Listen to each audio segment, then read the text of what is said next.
What's going on, everyone? I know it's been a while since I've been on here, but I had to deal with some medical stuff and just get my head right. Um, want to thank everyone that posted any encouraging words or checked up on me when I was going through my ordeal, and I greatly appreciate that. To the people who watched the previous episodes of the podcast, just want to say thank you again. Can't say that enough. Today's episode is called The Truth and Nothing But the Truth. Obviously, that's a statement that people make before they're going to testify in court. And I think it's fitting for some of the things that we're dealing with today in our society. With all these quote unquote alternative facts, conspiracy theories, propaganda, and obviously lies. And I think the one person that we really need to focus on is Donald Trump. He's facing about 12 lawsuits and investigations, so give or take, I've lost count after a while. The FBI just raided his compound in Mar-a-Lago, and I think in total they found about 300 classified documents that he was in possession of that he shouldn't have been in possession of. And I think it's kind of ironic that in 2016, the Trump supporters were saying lock her up when it came to Hillary Clinton and her quote unquote private server.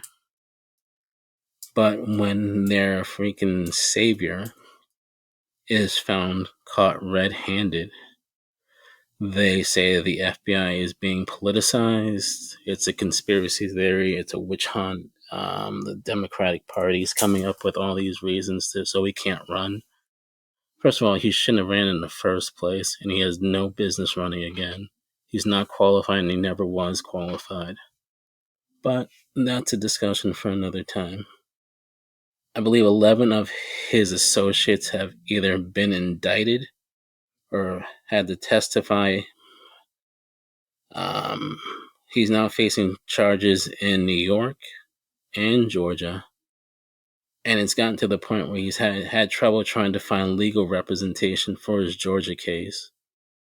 A lot of lawyers are afraid that he either won't pay them.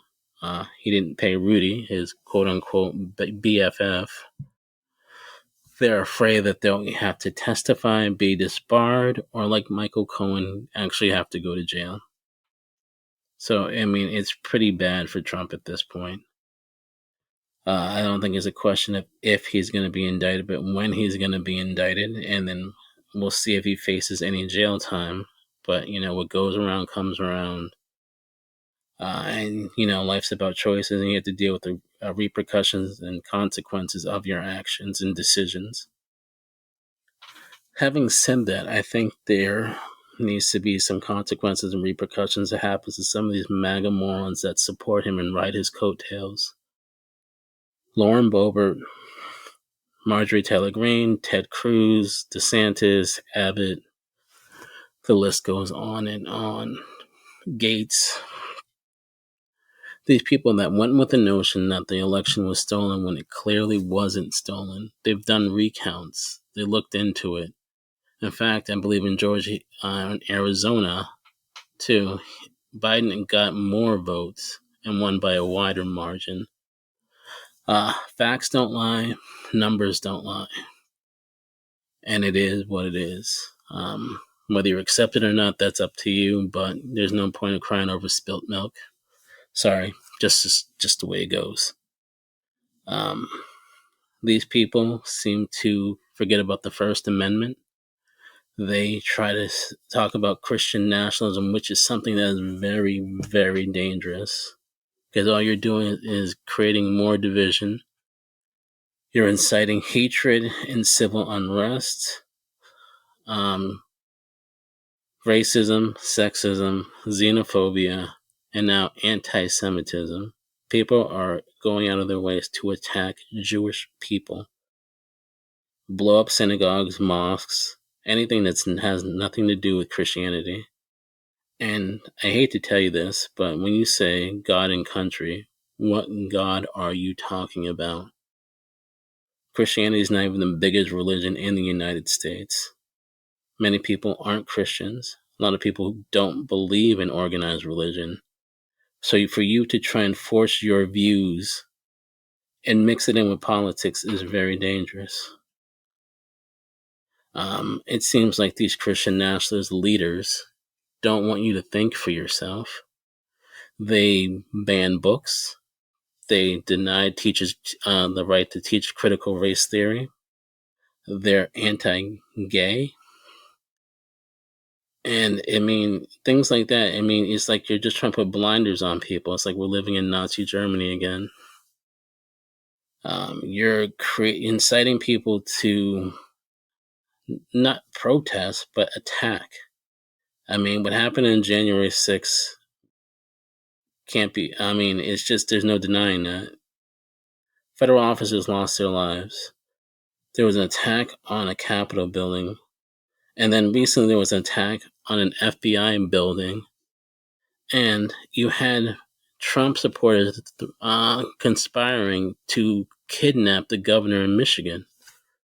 I mean, what is going on? I understand protesting or not agreeing with policies or leaders, but the point that you're trying to force your way into the Capitol building to stop democracy is dangerous.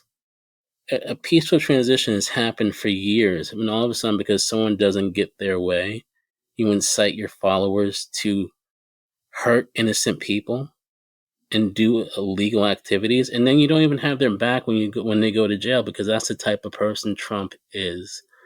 These are the type of leaders that are in office right now, and they need to be voted out. You're just basically gentrified Jesus, and you've freaking turned Christianity into basically white supremacy. And it's time people realize the facts that it's not about protecting the Constitution, it's about destroying it for their own selfish needs and goals. I mean, they clearly don't know anything about the Constitution. The First Amendment clearly says separation of church and state. And this whole repeal of Roe versus Wade is dangerous. You're going to put innocent people's lives at risk and or throw them in jail. I mean, in many cases, abortions are needed, especially for ectopic pregnancies. And I'm not saying it should be a form of birth control, like I've said many times. But what someone does with their body is their right. And to force these ultra conservative views into laws is dangerous.